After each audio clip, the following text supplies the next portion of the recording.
The sky of Veltrax 9 was always dark. Thick gray clouds covered the sun, and the air smelled like something was slowly dying. The once beautiful planet was now a place of fear and silence.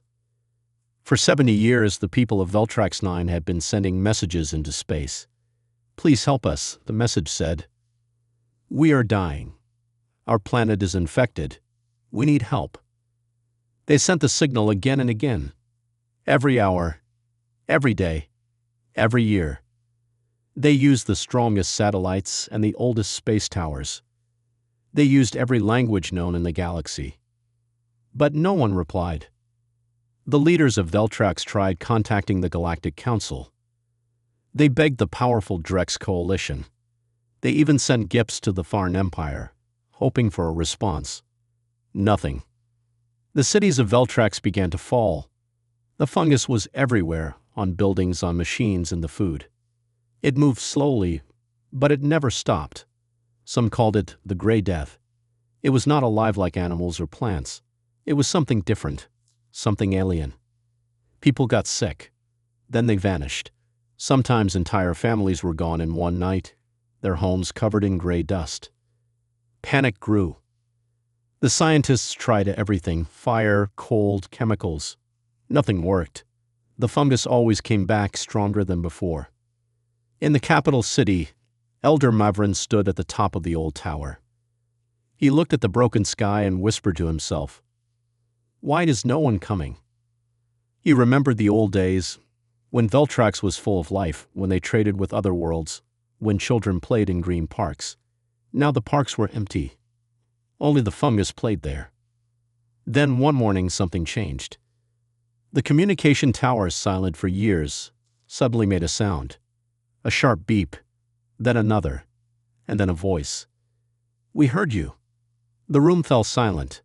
The scientists stared at each other. Elder Mavrin dropped his cup. "Repeat that," he said. The voice came again, calm, clear. "We heard you. Help is coming." It was a human voice. The name was not familiar to most Veltraxians. Humans were a small species from a blue planet called Earth. They were not part of the big alliances. They were not rich or powerful. But they had answered. Everyone in the control room asked the same question. Why would humans come when no one else did? Some thought it was a joke. Some believed it was a trap. Others said the humans were just curious and would run when they saw the real danger. But Elder Mavrin had hope in his eyes for the first time in years. "Tell them," he said. "Come, please. We welcome you." 3 days later, the humans arrived. Not in a fleet, not in a giant spaceship. Just one ship. It was small, with black metal and red lights. It looked old, like it had seen many battles. 6 humans came out. 3 men, 3 women. They wore strange suits with helmets that moved on their own. Their eyes were serious. They looked at the city, the fungus, the sky. They said nothing at first. Then one of them stepped forward. He was tall, with short black hair and dark eyes. His voice was strong but calm. "We're here to help. Show us everything." Some Veltraxians were disappointed. 6 people? That's all. But the humans were not afraid. They walked near the fungus without shaking. One of them even touched it, then calmly wiped her glove. Another human, a woman with red hair, said something strange. This looks familiar." Elder Mavrin heard her. "What do you mean? Have you seen this before?" he asked. The woman nodded slowly. "Yes," she said, "but not here. Not on this planet." And just like that, a new kind of fear entered the room. If the humans had seen this before, then maybe it wasn't a natural infection. Maybe it had happened somewhere else. Maybe someone had done this on purpose. The humans walked through the ruined city of Veltrax 9. Buildings were covered in thick gray fungus. The air was heavy.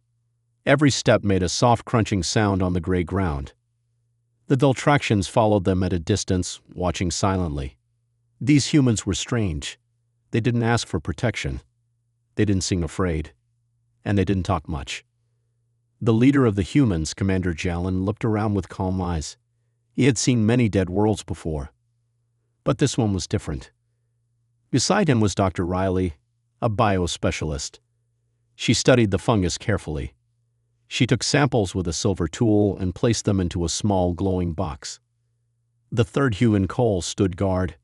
His hand rested near his sidearm, though he hadn't used it yet. His face showed no emotion. He was used to danger. One Veltraction finally gathered courage and spoke. "Are you scientists or soldiers?" Jalin turned at him and replied, "A little of both." The answer brought more confusion than comfort. Inside the old hospital, Dr. Riley found something strange.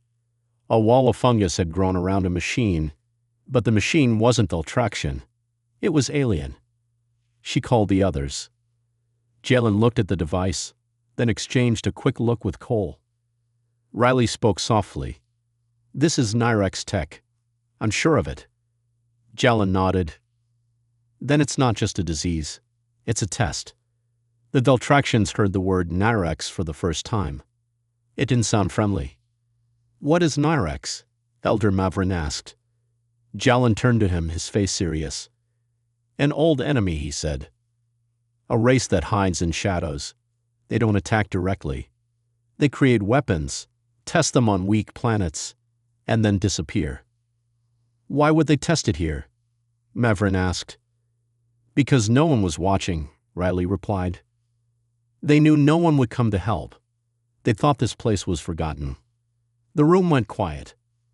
The Veltractions felt angry, helpless, and ashamed. Their planet had become a testing ground, and no one, not even their closest allies, had come to stop it. Except the humans. Jalin looked at the growing fungus on the walls. "This isn't just spreading. It's learning. It's changing every hour." Riley nodded. "That's how the Nyrex design their weapons. It adapts to everything. Fire, cold, acid. Nothing works for long. So, what do we do?" Mavrin asked. Cole finally spoke. His voice was cold but steady. "You let us do what we came to do." The humans started working fast. They set up scanners, small glowing drones, and strange machines that hummed softly. Riley injected a few samples into what looked like a living box. The Veltraction scientists tried to help, but the human technology was beyond them. Still, they watched carefully, hoping for a miracle. Then, late at night, one of the human scanners made a loud sound. Riley looked at the screen. Her eyes widened. "It's not just fungus," she said. "There's a signal inside. A pattern." Jalin came over. "What kind of pattern?" "A message," she replied. "Something hidden inside the fungus itself." They played the message through a translator. The sound was rough, static-filled, but one word was clear. "Observe." Everyone in the room went silent. The Nyrex were watching, maybe even now. Mavrin's voice shook as he asked, "Are we too late? Are they already here?" Jalin looked out the window at the dark sky and broken towers. "Maybe," he said. "But we're here now, and that changes everything." The Veltractions still didn't fully trust the humans. They were too quiet, too calm. Their methods were strange. Their technology was alien in its own way. But there was one thing they couldn't deny. The humans didn't run. They came, they saw the horror, and they stayed. And that gave the people of Veltrax a small spark of hope. Dr. Riley didn't sleep that night. She sat near her equipment, watching the strange symbols appear inside the fungus samples. It was not just growing, it was communicating. She knew the Nyrex style. This wasn't the first time they had done something like this. Commander Jalin stood beside her. He was quiet, but alert. "Any updates?" he asked. Riley nodded slowly. "Yes, I think this isn't just a test. It's a trap." Jalin frowned. "Explain." Riley pointed to the signal patterns. "This signal isn't random. It repeats every 47 minutes. It's calling something, or someone." Jalin looked at the night sky through the broken window. "So they're watching, and they know we're here." Meanwhile, in the underground chambers of the capital, Elder Mavrin called for an emergency meeting with the High Council. Some members were angry. "We trusted the humans too quickly," one of them said. "What if they bring more danger?" But Mavrin raised his hand. "They are the only ones who came. Everyone else left us to die." The room went silent. Just then, a young Viltraxian scientist ran in, breathless. "Elders, come quickly. You need to see this." They rushed to the lab where Riley was waiting. On the screen was a map of Veltrax 9. Several red dots blinked across the planet. Riley explained, "These are Nyrex beacons, hidden devices buried in your soil years ago. The fungus is just part of a larger system." "How old are they?" Mavrin asked. "At least 30 years, Riley said. "Which means this infection was planned a long time ago." One council member whispered, "So, the Nyrex were always coming. We just didn't see it." Jalin stepped forward. "They do this to test new weapons. They choose quiet planets. No strong armies, no allies. Places like yours." Anger filled the room. Mavrin looked at Jalin. "How do you know all this?" Jalin paused for a moment. Then he answered, "Because they did it to us too." The room went cold. Riley spoke softly. "Years ago, the Nyrex infected a colony on Mars. It was small, remote. They used the same method, slow infection, silent spread. But we found them," Jalin added. "We stopped them, and we made a promise." "What promise?" Mavrin asked. Jalin's eyes were hard now. "That we would never let them do it again." The Viltraxians looked at the humans differently now. They weren't just helpers. They were survivors. Fighters. Cole entered the room holding a small drone in his hand. "We found movement in the western ruins," he said. "Something's watching us." Jalin turned to Mavrin. "We need to act fast. If we wait, they'll activate the full weapon." Mavrin nodded. "Tell us what to do." The humans started preparing.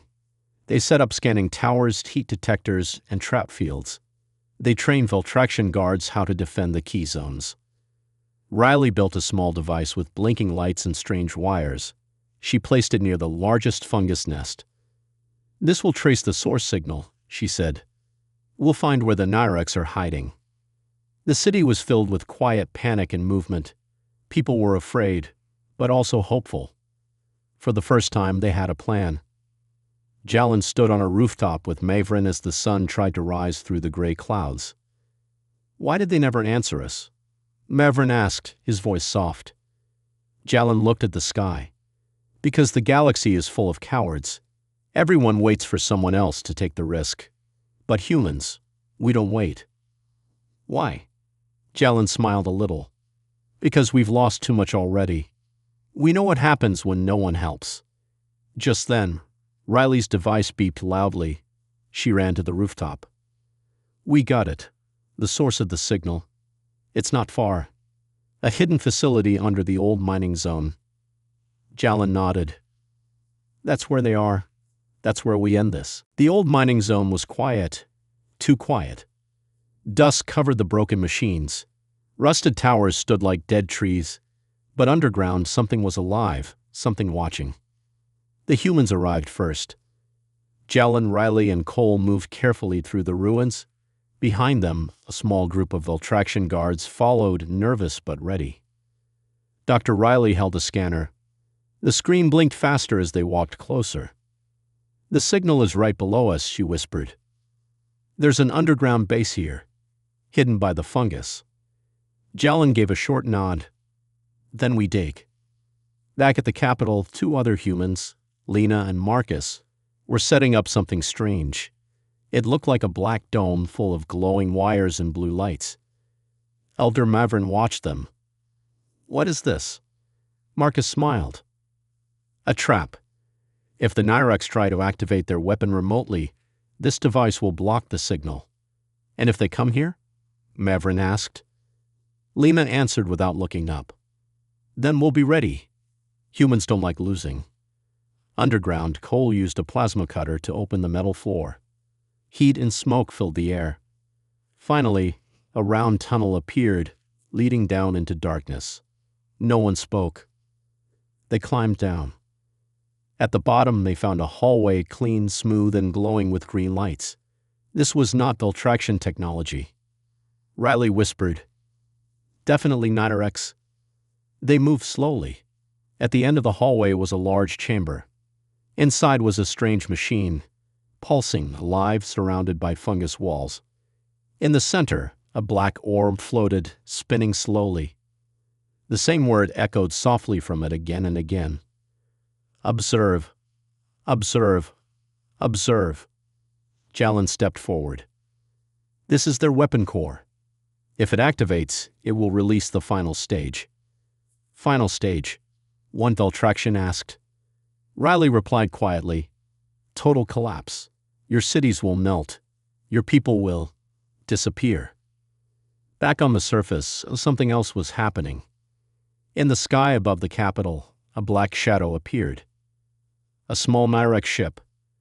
It didn't send a message. It didn't fire any weapons. It simply hovered above the city, watching. Lena's hands moved fast across the controls of the trap device. "They're here. They know we found their core." Marcus looked up at the sky.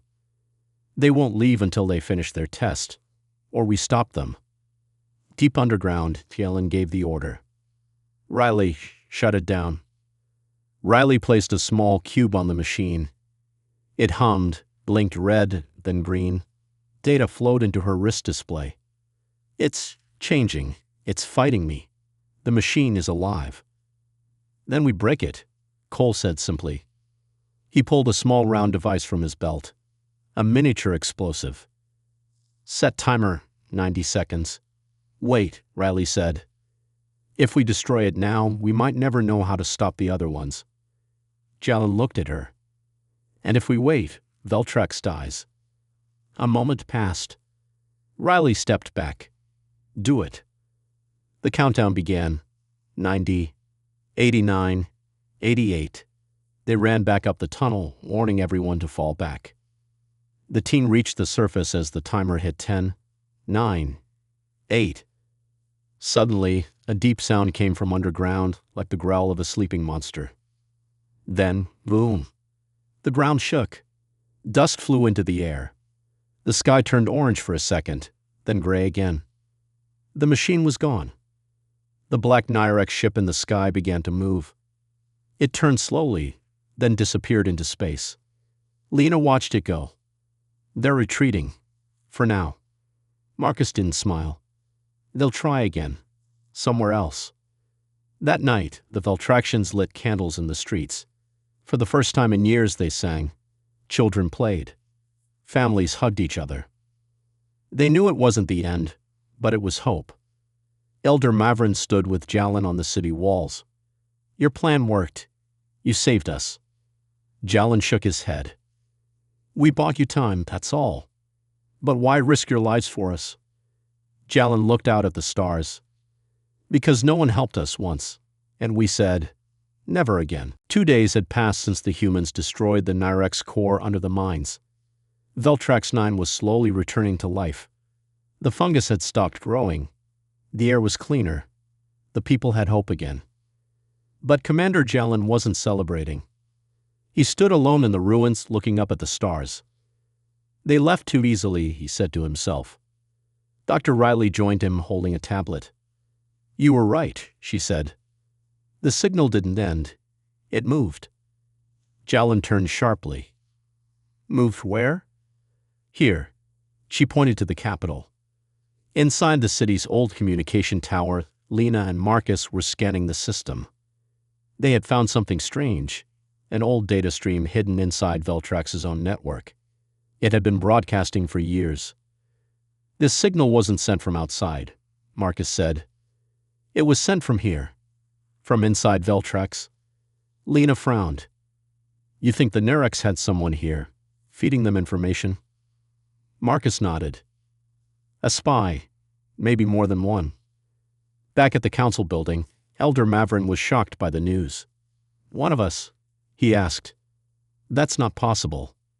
Jalen replied calmly. The Ninerex never attack directly. They use fear, confusion, and betrayal. He turned to Riley. Did you trace the signal to its exact source? She nodded slowly. Yes, it came from inside your science council. A hidden lab under the archives. Mavrin froze. That lab was sealed 10 years ago. Exactly, Jalen said. That's when the fungus first appeared, right? Mavrin looked pale.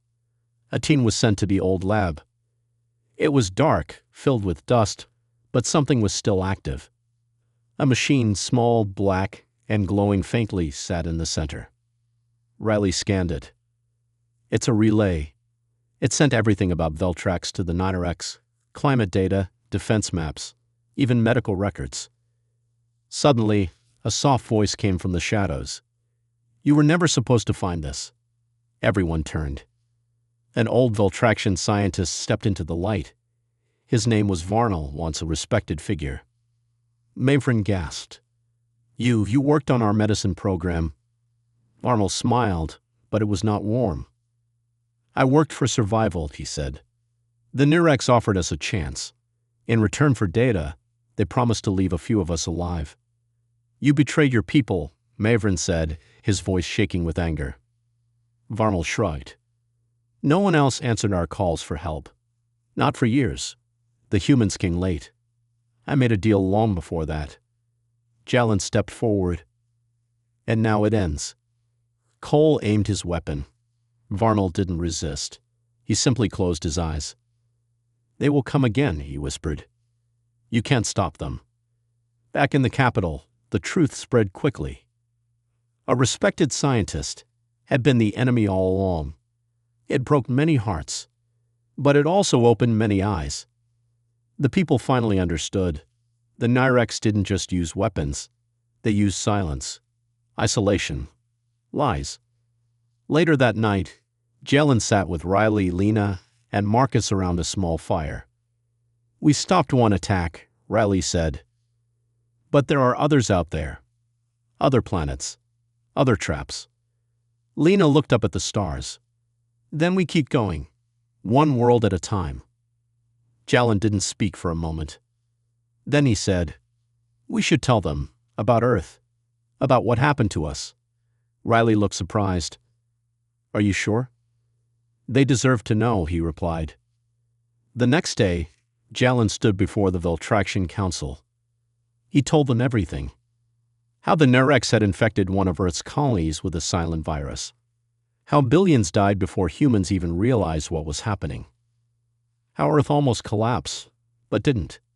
We survived, he said. Not because of our strength, but because we finally stood together. He looked at every face in the room. You are not alone anymore. You fought back, and now we fight together. Mavrin stepped forward. Then let this be the beginning. A new alliance between humans and Veltrax. The crowd cheered. For the first time in generations, the Veltraxians felt strong.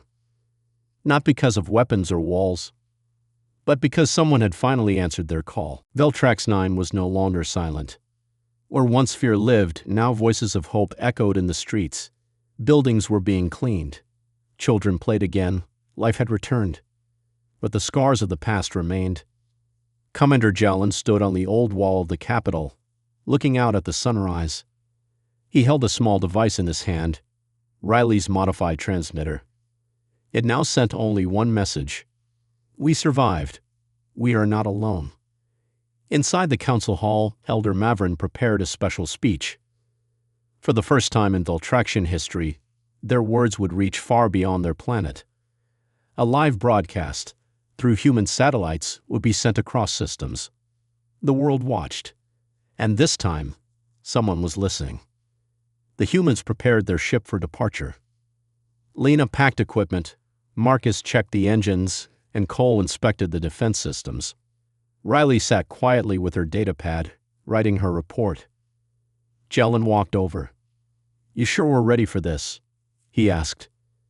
She looked up and smiled. We have to be. Veltrax was the first, but it won't be the last. Jalin nodded.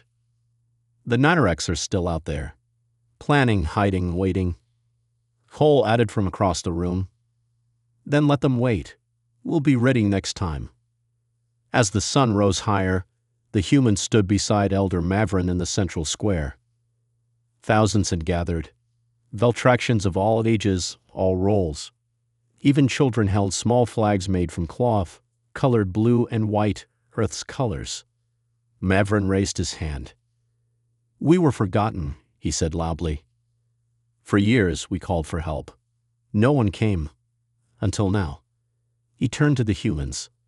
You didn't just bring weapons. You brought something stronger. You brought hope. Jalin stepped forward. We are not heroes, he said. We are just people who refuse to look away. He looked at the crowd. Your fight is our fight now. Wherever the Nyrex go, we will follow. Together. The crowd roared with cheers. That night, as the stars filled the sky, the humans prepared to leave. But before they entered their ship, a group of young Veltraxians approached them. One of them, a small girl with silver eyes, handed Riley a necklace made from metal wire and crystals. For protection, she said softly. In case you find another world like ours. Riley smiled and wore it around her neck. Thank you. I promise we'll keep fighting. As the ship lifted off, the people of Veltrax watched in silence, not with sadness, but with strength. They were no longer victims. They were part of something bigger now. A week later, the human ship reached the edge of another system. A small, dying planet appeared on the screen. Its skies were red, its cities broken. A signal came through. Faint, weak, almost gone. Please, anyone, help. Jalin looked at his crew. No one needed to ask what they would do. He pressed the reply button. We hear you. Narrator's voice in closing. The galaxy is dark, full of cold silence. But sometimes one voice breaks through. And when humans hear that voice, they answer. Not because they are the strongest or the smartest, but because they remember what it feels like to be alone. And they swore, never again.